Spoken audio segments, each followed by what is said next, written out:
Hello friends, मैं RV Yadav स्वागत करते हैं आप सभी का एलजीआर स्टडी में।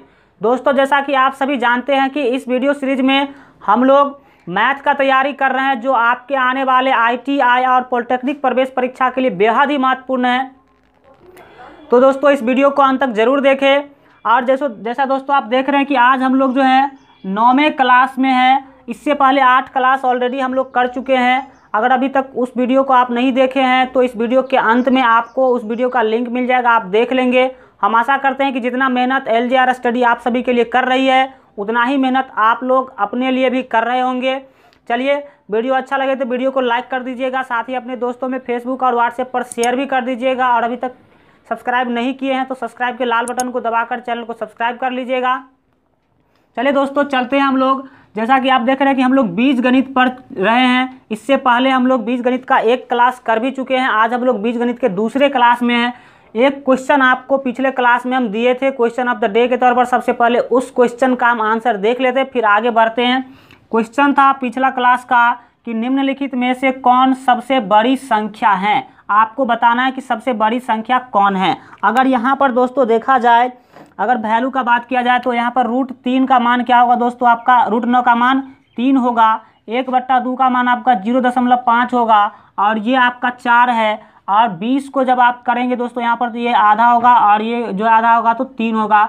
अगर आप 10 को क्या करते हैं, 3 से भाग देते हैं तो 3 या 9 दशमलव इस टाइप का कुछ क्या होगा दोस्तों, आपका आएगा 3.3 करके आएगा। तो 3.3, 4, 0.5 और 3।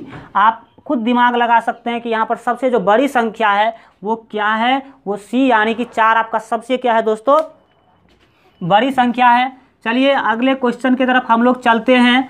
आशा करते हैं कि ये क्वेश्चन आपको समझ में आ गया होगा। एक क्वेश्चन आपको अभी हम दे रहे हैं जिसका आंसर दोस्तों आप लोग सभी लोग फटाक जो है कमेंट बॉक्स में जाकर के अब भी आंसर कीजिए। बहुत ही सिंपल क्वेश्चन क्योंकि हम रखे हैं। क्वेश्चन है विवेचक का मान हो सकता है। विवेचक यानी कि दोस्तों आपका डी का वैल्यू यानी कि b² - 4ac का वैल्यू क्या हो सकता है, धनात्मक या ऋणात्मक या शून्य, या यहाँ पर जो है नन ऑफ दीज नहीं होगा, यहाँ पर लिख लीजिए या सभी कहने का मतलब है दोस्तों इनमें से सभी। आपको बताना है कि विवेचक का मान हो सकता है, धनात्मक हो सकता है कि ऋणात्मक हो सकता है कि शून्य हो सकता है या कि सभी हो सकता है। जल्दी 5 सेकंड के अंदर आप लोग कमेंट बॉक्स में इसका आंसर लिखिए तो जल्दी सभी लोग। बहुत ही सिंपल क्वेश्चन है। ये नहीं आया तो आपको कुछ नहीं आया है ना, गलती होगा कोई दिक्कत नहीं। अभी गलती कीजिएगा तो एग्जाम के अंदर आपको गलती नहीं जो है आप लोग नहीं कर सकते हैं। तो जल्दी 5 सेकंड का हम आपको टाइम देते हैं। जल्दी इसका आंसर जो है आप कमेंट बॉक्स में कीजिए, जल्दी से सभी लोग कीजिए। किसी को ऐसा नहीं कि छोड़ देना है आपको।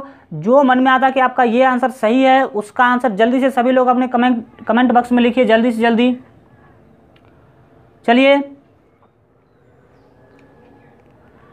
चलिए देखते हैं कि आखिर जो आपका इस क्वेश्चन का जो सही आंसर होगा वो क्या होगा।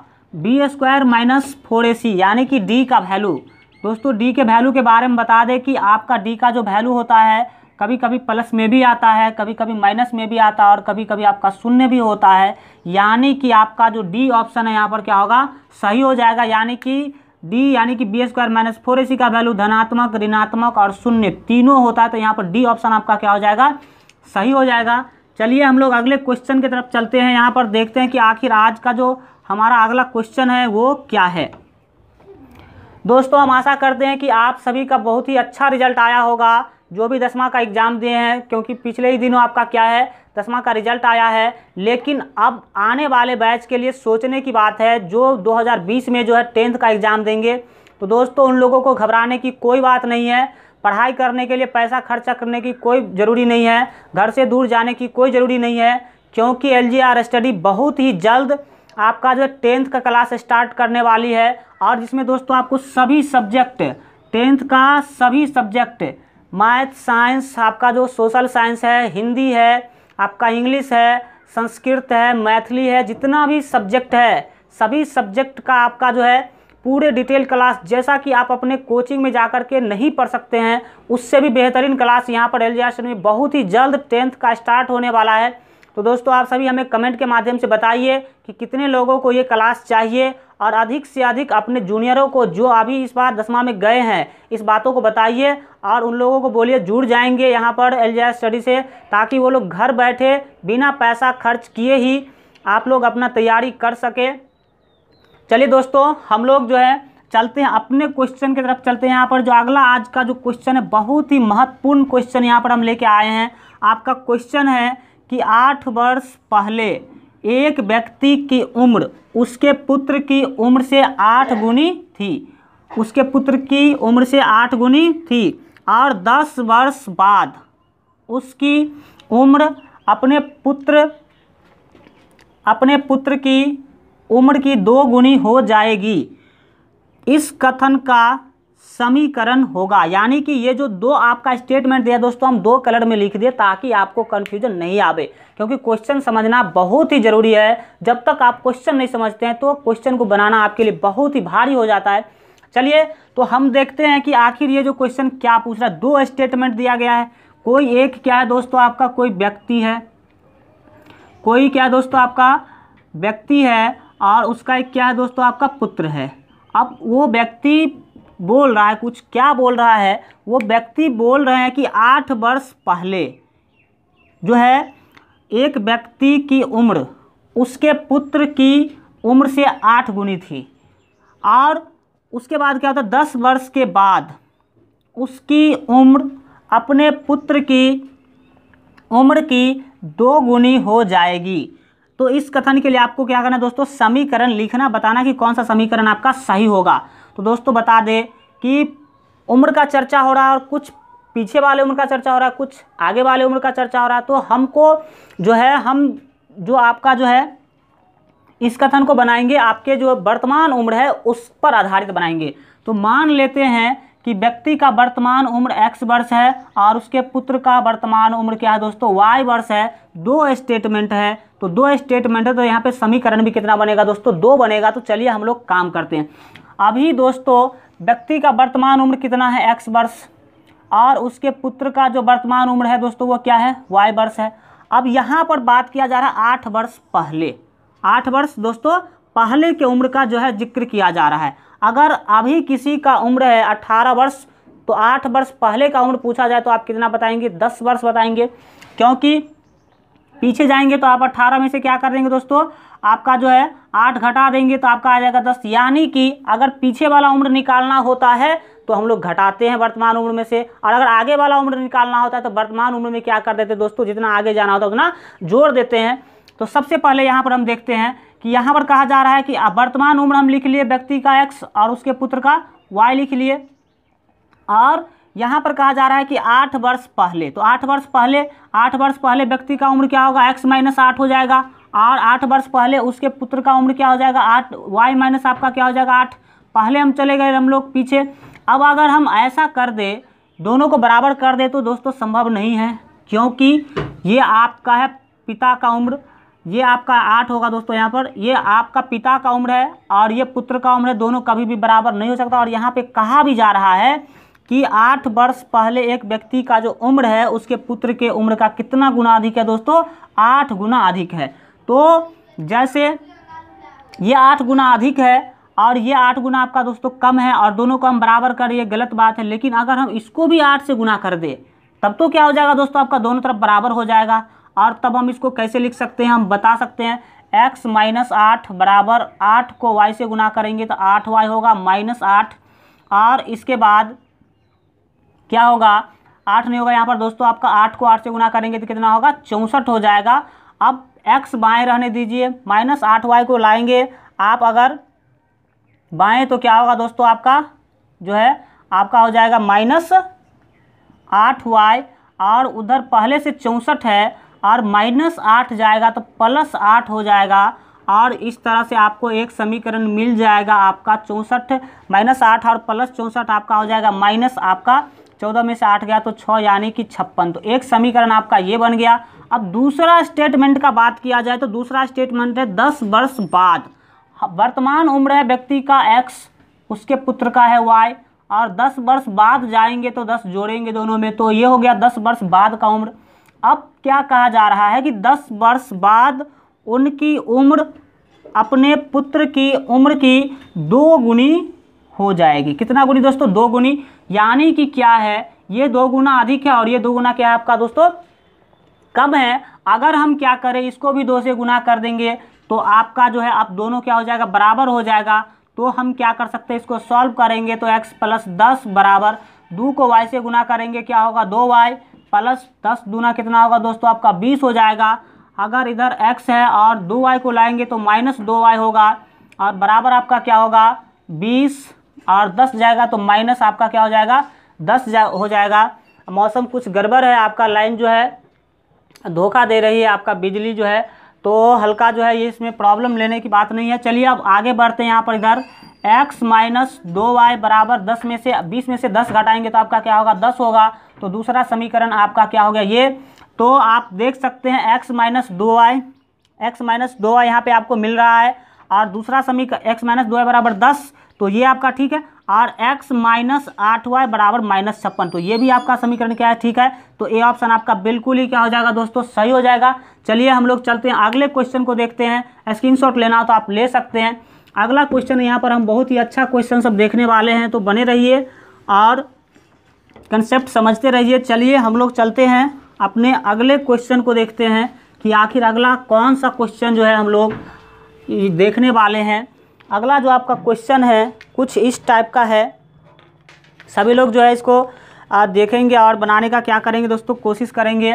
क्वेश्चन इस टाइप का है आपका कि बहुपद ax²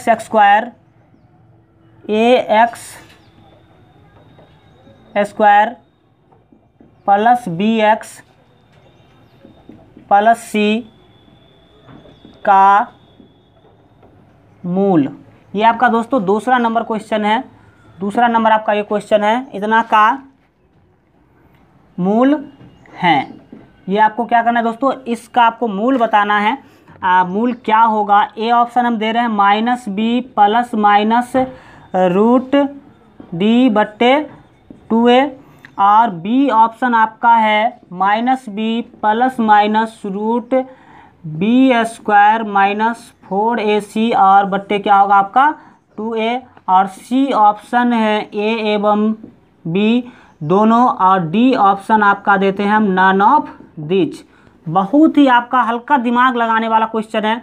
आपको इस क्वेश्चन को आपको ही करना है, हमें नहीं करना है, क्योंकि आपका बहुत ही जो है सिंपल सा क्वेश्चन है। तो 10 सेकेंड में आप लोग सभी के सभी जल्दी से कमेंट बॉक्स में जाइए और वहाँ पर इस क्वेश्चन का आंसर 2 नंबर क्वेश्चन का जो आंसर जल्दी से कीजिए। तो आपका ये होगा कि बी होगा कि सी होगा। बहुपद दिया हुआ और उसका क्या करना है दोस्तों? मूल बताना है। चलिए जल्दी सभी लोग जो है इसका आंसर कीजिए। तो जल्दी से 10 सेकेंड आपको हम टाइम देते हैं, 10 सेकेंड में इसका आंसर कर देना है। बहुत ही सिंपल है, कोई बड़ा क्वेश्चन है, थोड़ा दिमाग लगाने की ज़रूरी है और आपको सोच समझ के आंसर करना है। चलिए जल्दी से कीजिए तो सभी लोग कि आपका इसका क्या आंसर होने वाला है। कमेंट बॉक्स में सभी जाइए, वहाँ पर इसका आंसर कीजिए। जल्दी से देखते हैं कितने लोगों का आपका जो आंसर सही आ रहा है। जल्दी कीजिए, जाइए सभी लोग जल्दी से 10 सेकेंड में आप इसका आंसर कीजिए। तो मूल आपसे पूछा जा रहा है। मूल यानी कि दोस्तों अगर कह दे तो हम इतना भी बता दे रहे हैं, डी का वैल्यू डी का नहीं दोस्तों, आपका एक्स का वैल्यू पूछा जा रहा है। जल्दी कीजिए। तो दोस्तों चलिए हम बताते हैं इसका सही क्या आंसर होगा। सही आंसर क्या होगा? यहाँ पर क्या किया जा रहा है दोस्तों? मूल पूछा जा रहा है। मूल जो होता है वो एक्स का वैल्यू होता है और एक्स क्या होता है? -b प्लस माइनस √d और बट्टे क्या होता है? 2a होता है। क्या करते हैं बच्चे? बहुत ही धरफड़ी में रहते हैं। उसको जैसे ही पहला ऑप्शन देखे और अगर उसका आंसर मिल गया तो तुरंत क्या करते? टिक कर देते। ऐसा कभी नहीं करेंगे आप। धरफड़ी में कभी भी क्वेश्चन को हल नहीं करना है। पहले सभी ऑप्शन को क्या करना है? आपको देखना है। सभी ऑप्शन को देखने के बाद आपको आंसर टिक करना है। अगर बच्चे याद रखते हैं ये टाइप, ये याद रखते हैं, यहाँ पर देखा चलो ये आ रहा है तो फटाक से क्या कर दिए? ए ऑप्शन आपका टिक कर दिए। लेकिन आप आगे तो बढ़िए, आगे क्या पूछा जा रहा है, आगे ऑप्शन क्या है, सभी ऑप्शन को देखने के बाद ही आपको आंसर करना है। यहाँ भी तो सही है, -b plus minus √b² - 4ac। D को तो ही हम लोग कहते हैं b² -4ac, यानी कि ये ऑप्शन भी क्या है दोस्तों आपका सही है, ये भी आपका सेम चीज़ है। तो यहाँ पर जो सही आंसर हो जाएगा वो क्या हो जाएगा आपका सी हो जाएगा, ए एवं बी दोनों। तो जब भी आंसर कीजिए तो सभी ऑप्शन को देखिए, परखिए और उसके बाद क्या कीजिए दोस्तों आंसर कीजिए। इससे क्या होगा आपका गलती का जो है संभावना बहुत ही कम हो जाएगा। चलिए हम लोग अगले क्वेश्चन की तरफ चलते हैं और देखते हैं कि अगला कौन सा जो है हम लोग क्वेश्चन को देखने वाले। बहुत ही अच्छा क्वेश्चन हम डाल रहे हैं। अगला क्वेश्चन कुछ इस टाइप का है।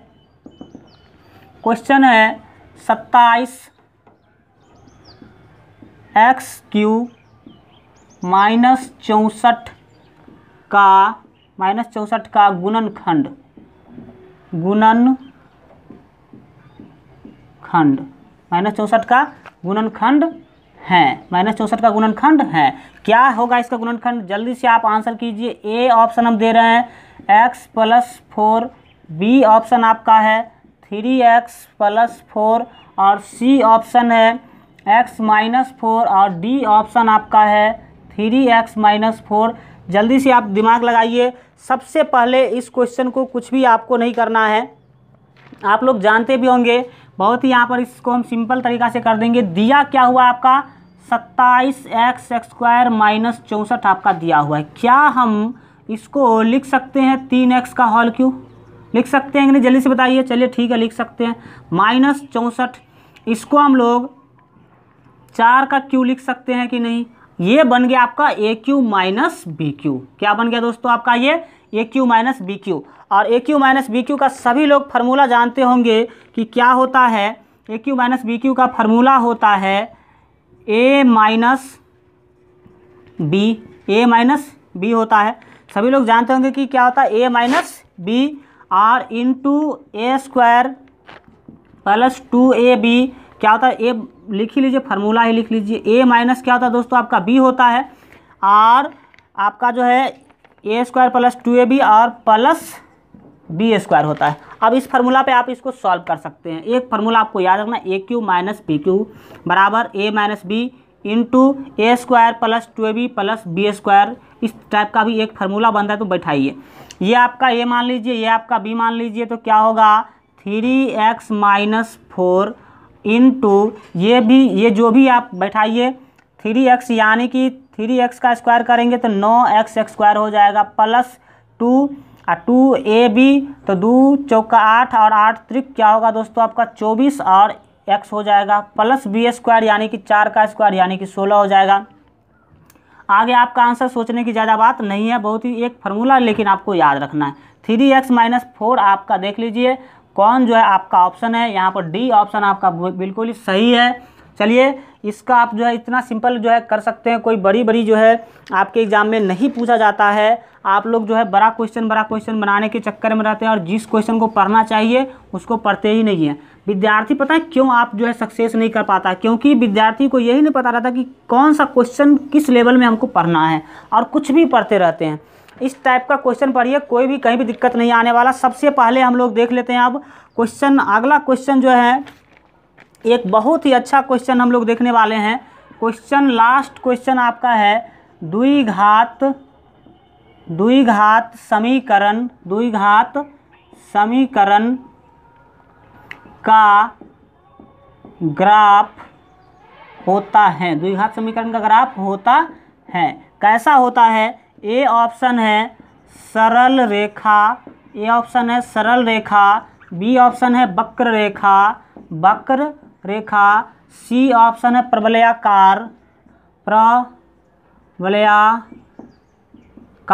और डी ऑप्शन है नन ऑफ दीज। ये आपको बताना है कि द्विघात समीकरण का ग्राफ कैसा होता है। सरल रेखा होता है या वक्र रेखा होता है या परवलयाकार होता है या नन ऑफ दीज होता है। जल्दी से आप लोग जो है बताइए। बहुत सिंपल क्वेश्चन है, आप लोग भी कर सकते हैं। देखिए देखते हैं कितने बच्चे का सही आंसर होता है। जल्दी कीजिए, कमेंट बॉक्स में 5 सेकंड के अंदर कीजिए तो आंसर इसका जल्दी से जल्दी। ए होगा, सही होगा, बी होगा, क्या होगा, जल्दी से कीजिए तो कौन सा सही आने वाला, जल्दी कीजिए। चलिए देखते हैं सरल रेखा किसका होता है दोस्तों। आपको रैखिक समीकरण जो होता है, रैखिक समीकरण का आपका जो है ग्राफ जो होता है वो होता है सरल रेखा। और द्विघात समीकरण का अगर ग्राफ का बात किया जाए तो वो परवलयाकार होता है। सर परवलयाकार कैसा होता है, तो ये आपको देखते हैं दिख रहा होगा, ये दिख रहा होगा, ये है आपका हाइपरबोला, पाराबोला, इस टाइप का जो इसको इंग्लिश में बोला जाता है। आप 11th-12th के अंदर आप क्या करेंगे, पढ़ेंगे। तो परवलयाकार होता है, किसके जैसा होता है दोस्तों, द्विघात समीकरण का परवलयाकार होता है। वीडियो कैसा लगे हमें आप कमेंट के माध्यम से बताइए। आशा करते हैं कि वीडियो अच्छा लगा होगा। अगर वीडियो अच्छा लगा हो तो कृपया वीडियो को लाइक कर दीजिए, साथ ही अपने दोस्तों में शेयर कर दीजिए। और अभी तक आप हमारे चैनल पर नए हैं तो सब्सक्राइब के लाल बटन को दबाकर चैनल को सब्सक्राइब कर ले, साथ ही बेल आइकन प्रेस कर दे ताकि कोई भी नया वीडियो हम अपलोड करें तो उसका नोटिफिकेशन सबसे पहले आपको मिल सके। चलिए मिलते हैं किसी नए क्लास के साथ, तब तक के लिए अपना ख्याल रखिए और LGR स्टडी देखते रहिए।